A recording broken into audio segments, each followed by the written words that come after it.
Ya, apa itu stunting? Stunting itu kalau orang mengenalnya sekarang tengkes ya. Dan itu beda dengan pendek. Karena kalau stunting adalah gangguan tumbuh kembang pada anak di mana tingginya itu tidak sesuai dengan anak-anak seusianya.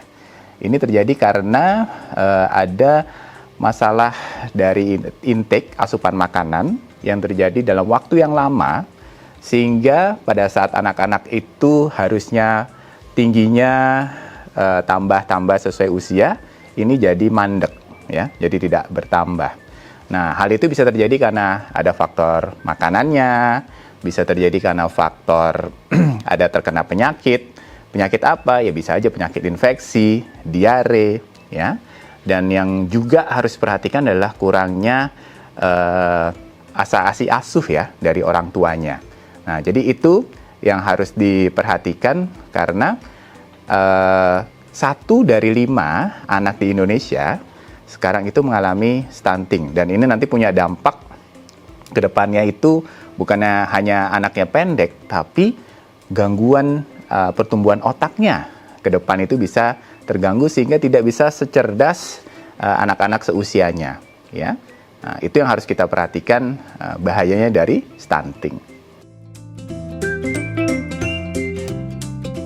Ya, apakah stunting bisa dideteksi secara dini? Nah, ini yang sering jadi pertanyaan ibu-ibu ya.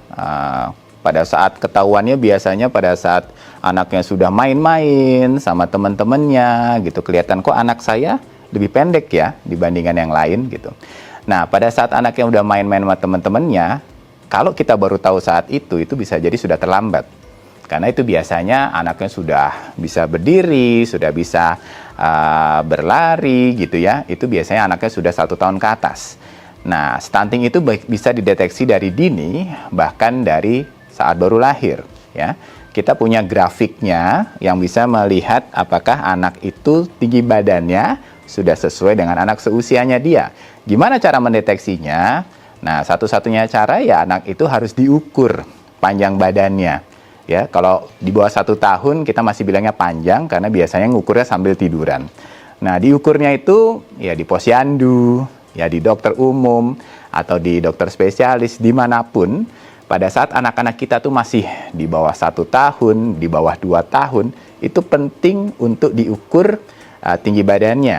Ya, karena dari situ kita bisa tahu apakah anak-anak kita itu tinggi badannya masih di batas normal, ya, atau sudah dalam tahap yang mengkhawatirkan.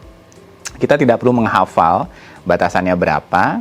Jadi ibu-ibu yang punya anak, apalagi yang di bawah 2 tahun, ya, harus segera membawa anaknya itu kontrol ke posyandu, ya, atau ke dokter umum atau ke dokter spesialis, ya, sehingga nanti ketahuan berdasarkan grafiknya tadi apakah sudah di bawah garis merah. Kalau disebutnya apa itu garis merah? Garis merah itu adalah garis di mana standarnya anak-anak itu sudah lebih pendek daripada anak-anak seusianya. Nah, bisa dilakukan dari anaknya dari usia baru lahir, setiap bulan, sampai yang paling penting ya, setiap bulan sampai nanti berusia 2 tahun. Itu minimal. Ya, banyak yang bertanya, dok, bapak saya pendek, ibu saya pendek, ya. Apakah kayak gitu saya dari lahir itu sudah stunting gitu ya, sudah pendek, udah otomatis tidak tertolong lagi gitu? Tidak selalu ya. Jadi kalau kita perhatikan, memang ada faktor genetik yang mempengaruhi anak-anak itu jadi lebih pendek. Tapi seperti penyampaian saya tadi di awal, stunting itu bukan melulu bicara tinggi badan, tapi juga bicara masalah tumbuh kembang, sehingga pendek itu hanya salah satu indikator. Yang kita perhatikan adalah apabila ada gangguan tumbuh kembang, bukan hanya pertumbuhan tingginya saja yang terganggu, tapi pertumbuhan kecerdasan juga terganggu. Nah, kalau bapak ibunya dari awal sudah pendek, kita bisa punya kesempatan, karena yang namanya anak itu punya potensi tinggi genetik yang melebihi tinggi bapak ibunya. Nah, gimana supaya bisa melampaui potensi tinggi genetik tersebut?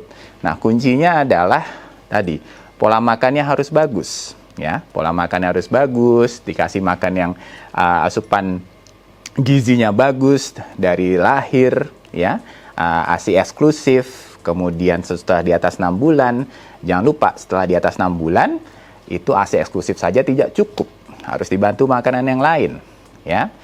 Dan harus diimunisasi juga, divaksinasi juga. Jangan sampai nanti pada saat gizinya lagi bagus-bagusnya, anaknya sakit.